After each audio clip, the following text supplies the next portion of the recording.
Chaជំរាបសួរបងប្អូនទាំងអស់គ្នាថ្ងៃនេះយើងមកមើលពីរបៀបឆាលៀសជាមួយនឹងម្រះព្រៅបងប្អូនណាគ្រឿងផ្សំរបស់យើងគឺមានម្រះព្រៅខ្ទឹមសនិងម្ទេសទឹកត្រីម្សៅស៊ុបស្ករត្នោតអំបិលទុំលៀសសម្រាប់ខ្ទឹមសនេះយើងយកទៅបុកជាមួយនឹងម្ទេសណាបងប្អូនហើយយើងប្រើទឹកអំបិលទុំជាមួយនេះយើងប្រើកុំយកបាច់ប្រើស្ករសបងប្អូនយើងប្រើស្ករត្នោតតើបងប្អូនចាប់ផ្ដើមធ្វើទាំងអស់គ្នា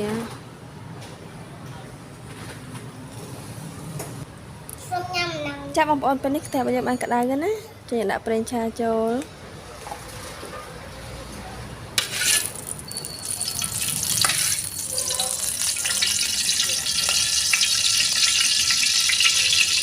ហើយយើងដាក់ខ្ទឹមជាមួយម្ទេសដែលយើងបានបុកចូលបងប្អូន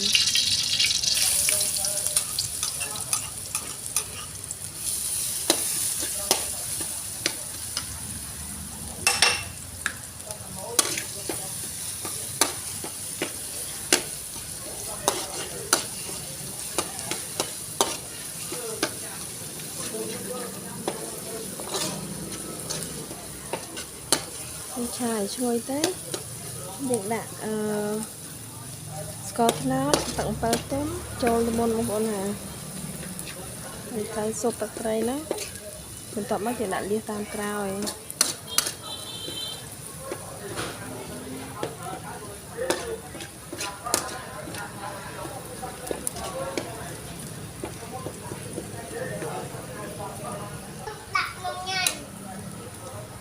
បានបងប្អូនបន្ទាប់មកគឺយើងដាក់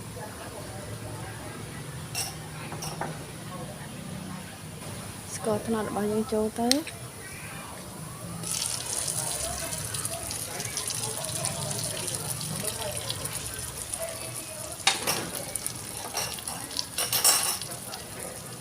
សម្រាប់ទឹកអំបិលទុំបងប្អូន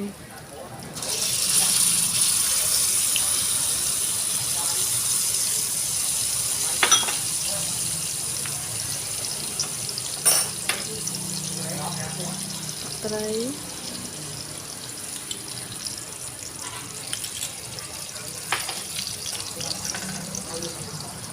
ម្សៅស៊ុប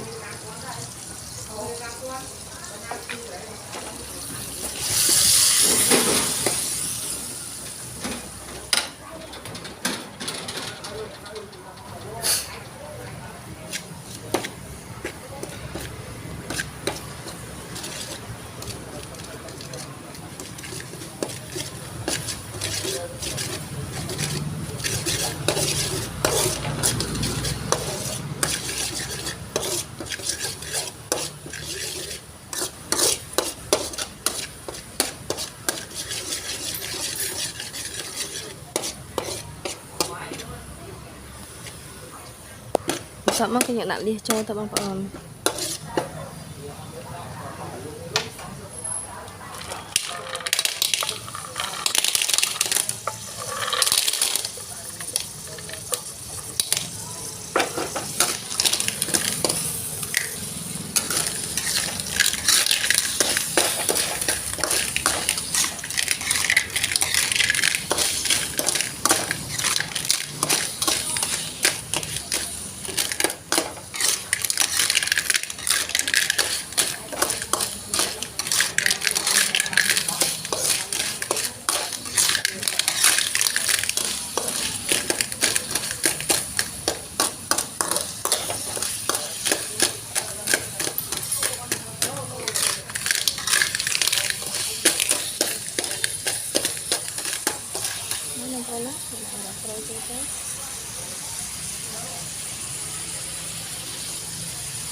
ចាំបងប្អូនទាំងអស់គ្នាពេលនេះលាឆាម្រះព្រៅរបស់ពួកយើងគឺបានចាក់រួចរាល់ហើយបងប្អូនណាអាចសាកល្បងធ្វើញ៉ាំបានទាំងអស់គ្នាបើសិនជាចូលចិត្តសូមជួយចុច like និង subscribe channel របស់នាងខ្ញុំមួយផងអរគុណច្រើន